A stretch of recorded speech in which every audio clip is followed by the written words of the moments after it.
So what do you need to know if you're accused of theft of property in the 4th degree in Madison County in Huntsville, Alabama, or North Alabama for that matter? Well, this crime can occur in a number of ways. And I'm going to illustrate the different ways these cases can kind of spin out by giving you examples. Let's say we have 3 brothers, Joe, Mo, and Bo. Joe decides, let me go steal me a pack of cigarettes. He goes into the local convenience store and he starts to put them in his pocket, and he thinks, I don't really want to do this. My mama taught me better. So he takes the cigarettes and puts it down. He walks out of the store. Unfortunately for Mo, waiting outside the store is Officer McGruff. McGruff says, "What were you doing in there?"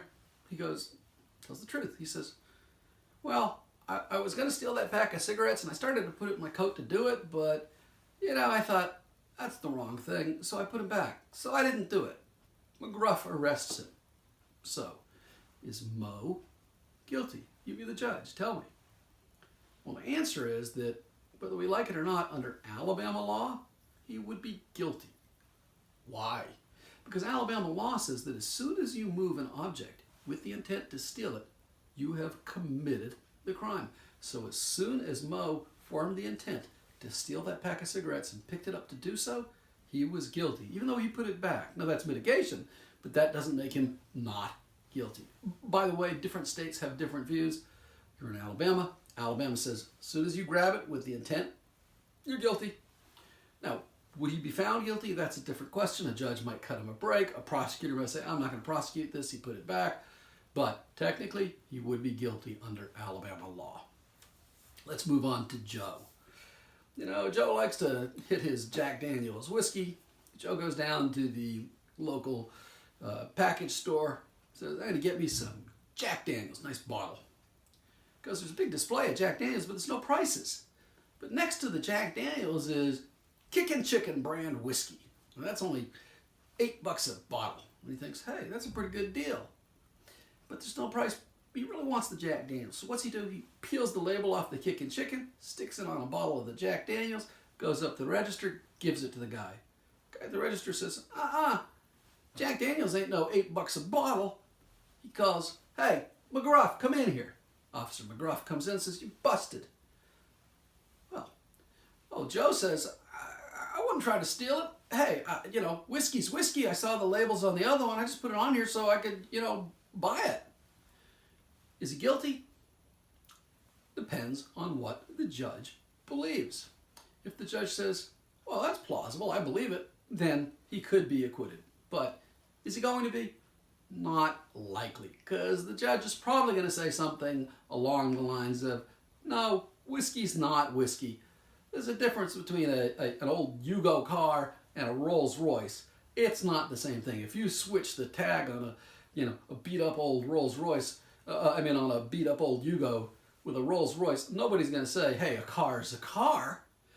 And you can't say. What you did, sir, is you stole the value between the cheaper whiskey and the more expensive guilty, and you're a thief and you're guilty.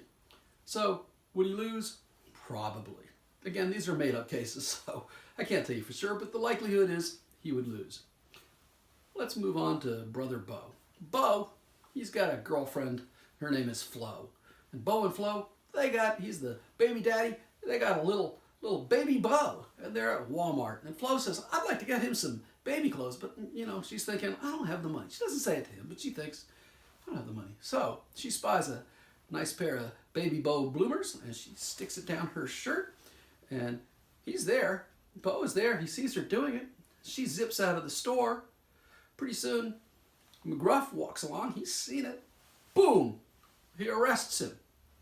Now, it goes to court, goes to trial. Bo says, I didn't steal nothing. I'm not guilty. What's the judge going to do? Is he going to be found guilty or not? Well, again, be the judge. What do you think?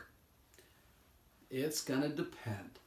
He could be guilty if the prosecutor is able to establish beyond a reasonable doubt that Bo knew what she was going to do and was acting as a lookout. He was participating. He was a part of the crime.